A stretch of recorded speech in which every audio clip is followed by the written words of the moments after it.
Good day, good people. Thank you for joining me for another video.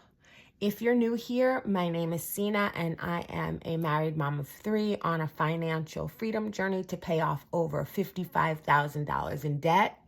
If you're returning here, that information is also true, but you probably already know it. So today I'm going to be talking about my March monthly budget and going through the numbers for you.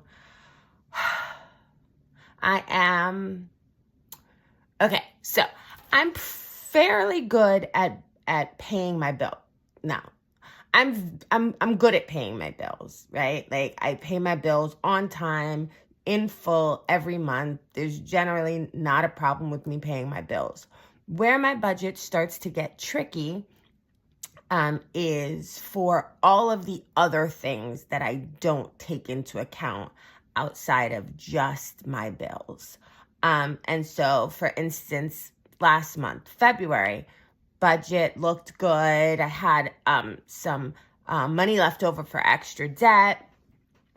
And you would think everything was fine, except when February rolled around, there were some things that I didn't think about. The first was my car insurance. No, that's not it. The first is my car registration was scheduled to expire at the end of February, and I had to pay it.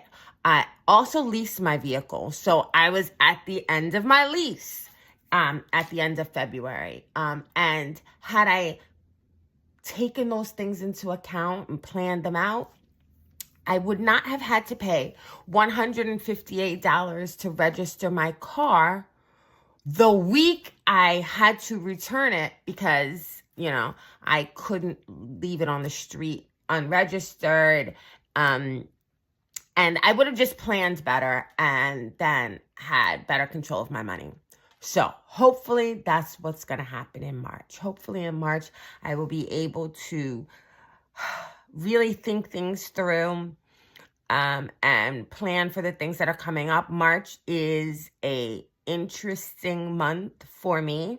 And I know it's already started, but for me, I don't get paid the first time in March until the 14th. And so I haven't really been, I'm still working kind of on February, the end of February's budget. And so March is an interesting month for me. One of my daughter's birthday is in March. And so I am not one of those people who follow Dave Ramsey's method, which is probably why I have $55,000 worth of credit card debt. But I don't believe in living completely frugally as if tomorrow is guaranteed. You live for you live like no one will today, so you can live like no one can tomorrow. Is a great in theory. And then tomorrow you go out and get hit by a bus and you never really lived. I don't want that. I don't want that to be my life. My mom didn't even live to see 60.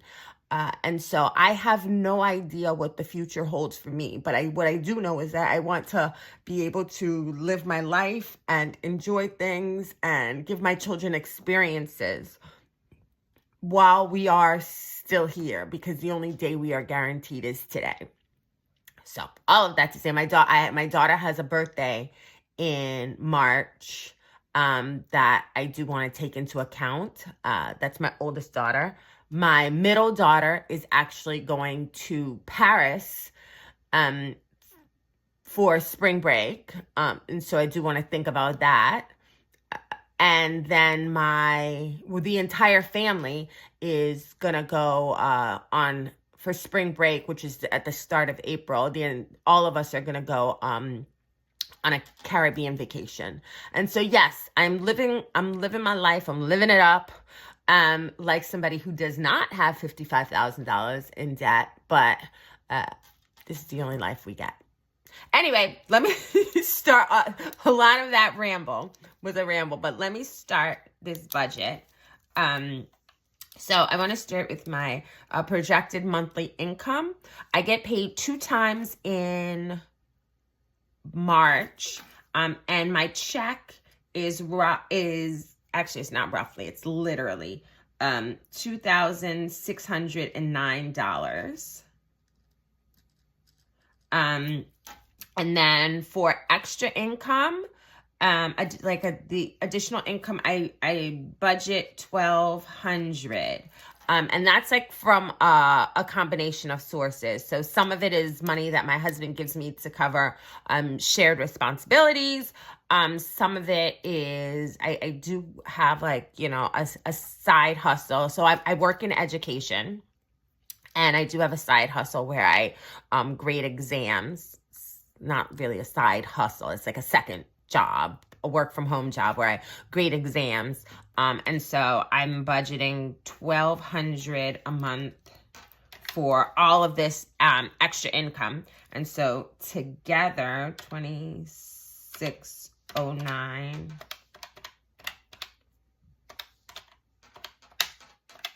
$6,418 is my projected monthly income. It should come in somewhere close to that. And then so I'm going to just go through my categories. My fixed expenses. I ended up having to get a new car. It's a lease. And I think that this may be my last lease. I do love it. I love having a new car and not ever having to worry about repairs or maintenance. They even cover oil changes and kind of all of that stuff. But the car is $499 a month. And that's for, it's like you always have a car note. And I think I would love to get to the point where I don't have a car note. Equally as expensive is my car insurance. I called around to see like why it's so expensive. They're just like, car insurance is expensive, these days. And I live in New York. I don't know. So anyway, my car insurance is $457 a month. And that I am going to have to do something about. I might just have to move. I don't know. My property taxes are $600 a month. My homeowner's insurance is $292, and cable and internet is $372. That's another really expensive one. I just really like, being able to watch whatever I want to watch, but I don't even watch that much TV. So this one, I'm really thinking about like what I'm going to do. Am I going to finally cut the cable? I never thought I would be one of those people who cut the cable, but at $372 a month, I think I might be inching towards the place where I have no choice. $17 for Amazon. My gym membership also went up. I love my gym. I don't think I'll be leaving it. But the membership went up to $68 a month. And as long as it doesn't go up again, we're good.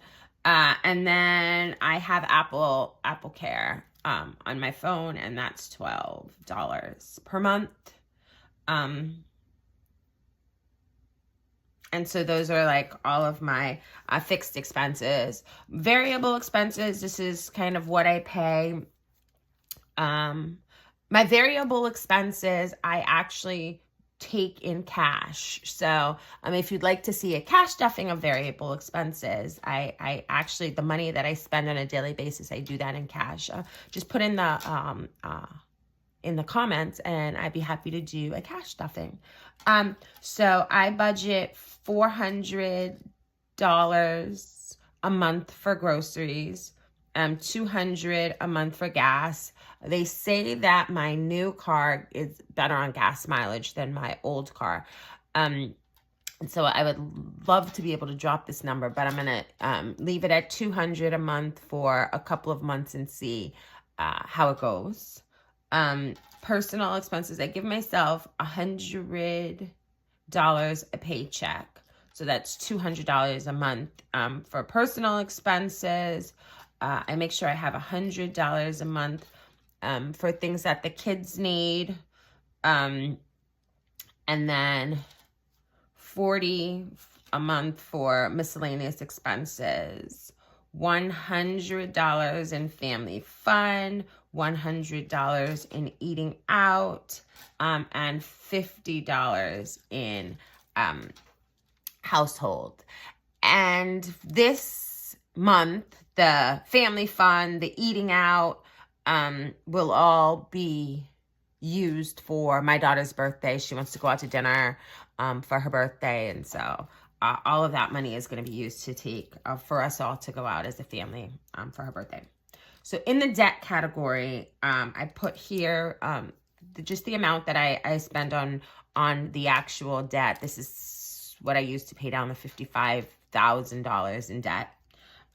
So my American Express card always gets $400. For my Apple card, I pay nothing. Again, for those who may be new, I put down all of the debt that's in my name here. The Apple card is a shared card, a joint card with me and my husband. He and I do not share finances. And he's the only one that uses the Apple card, so he's the only one that pays on it.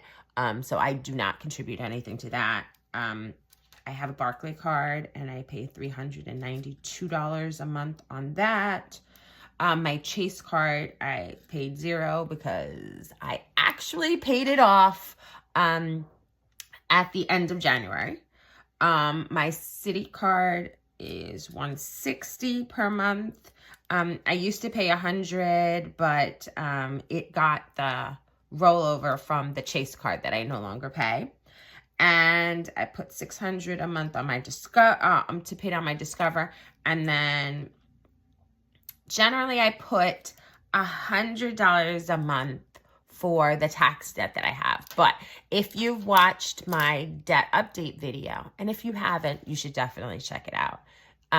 But I had a payment plan for my taxes, and I was paying $100 a month, and then I forgot to update the payment plan, and they made a demand for the entire amount, which was $10,300. And I actually could have just contacted them and made another payment arrangement, but I decided that I'm just going to pay it off. So I'm going to leave this blank for right now, and this is I'm going to get all of the money that's left over, and then when at the end of my budget, if everything goes according to plan and I see what's left of the balance, I will also take the money out of savings and pay off the balance of my tax debt. And so finally, my last category is savings and investments. I always put $400 a month in savings. I pay $200 a month on my Roth IRA. I would love to be able to max this out, but that's not going to happen until I get rid of some of this debt. I generally put $400 a month in sinking funds, and I'm going to do that also, but I do think that the sinking funds will be used for kind of all of the things that I said that I was doing, to make sure that my daughter has money when she goes to Paris. If we need anything else extra for this birthday dinner, and in case the kids need to pick up some stuff before we head out to Jamaica at the start of April. And so I'm going to add up all of these numbers in each category and then see what's left. So $499 plus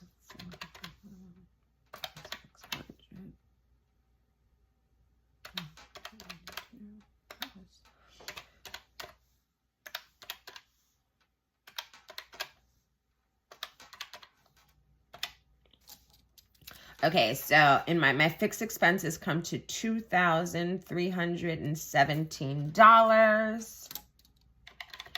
I'm going to be calculating my variable expenses. Plus 100 plus 100 plus 50 equals, my variable expenses are $1,190. In debt,